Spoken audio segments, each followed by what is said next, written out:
Hello mga mom and sir! Welcome po kayo sa aking channel, ang Mufflers Channel. For today's video, kamustahin natin ang mga Rajel supporters, no?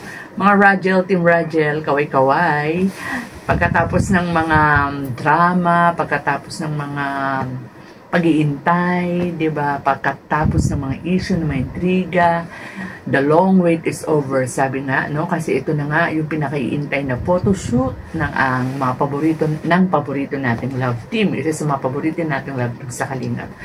Ang masasabi po natin is napakaganda ng photoshoot na yan.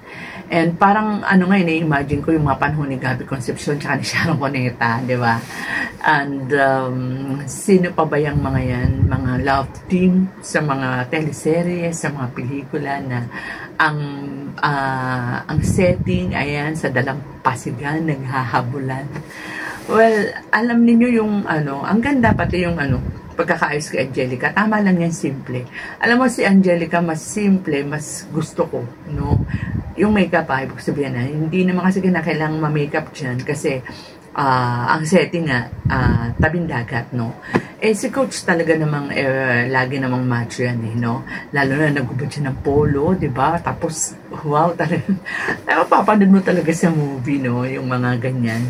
Mga panahon ni na Jericho Rosales at saka ni Christine Hermosa, naabutan nyo ba yon sa Pangako Sa'yo? Di ba? And of course, di ba, ang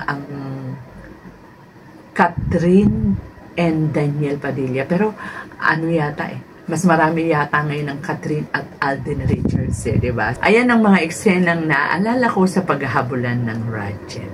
So, congratulations, Kalinga Prab. Ang ganda ng mga kuha, ang ganda ng mga shots. At saka parang, dito sa vlog na ito, parang bumalik na naman yung good vibes, no? Yung dating Rajel. Good vibes lang, kwentuhan, biruan, tawanan.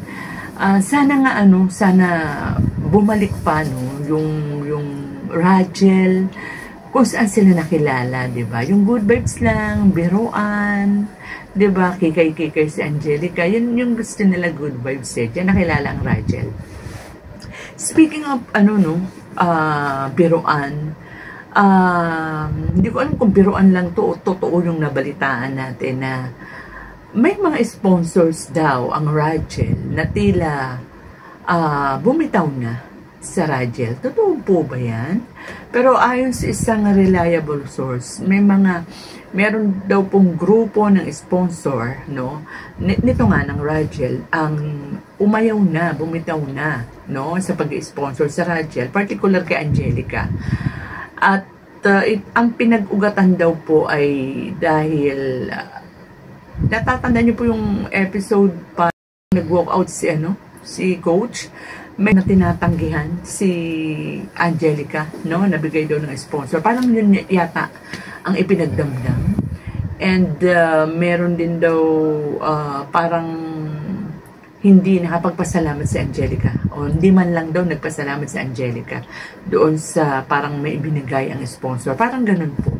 So, ang sa akin lang po sana, syempre, talaga nakakapagdamdam po yun. Pero, sana bigyan po natin ng isa pang chance si Angelica kasi kung totoo yun, nakakaawa naman si Angelica, di ba? Sana po ay pwedeng isa pang chance and kasi nung mga panahon na po na yun, parang magulo isip na Angelica, parang hindi pa po kasi siya recover sa ginawa sa kanila ng papa o ng father niya. Kaya parang tulala siya. Kita naman po natin, di ba? Pero ngayon po na unti-unti na po na nakakabalik na si Angelica, nakaka-move on na, lalo na nakapagtapos na siya ng senior high. Na po, nito nga pong huli sa photoshoot, di ba? Lahat ng mga sponsors, no? Bukod sa Kalingap, and Kalingap Rob and Kalingap Tata, lahat po pinasalamatan niya. So, ang balita ko nga, lumipat na doon sa isang napakalakas na love team ngayon. So, sana wag naman po, kung halimbawa gusto po natin na sumuporta doon sa isang love team, karapatan naman po nyo yun.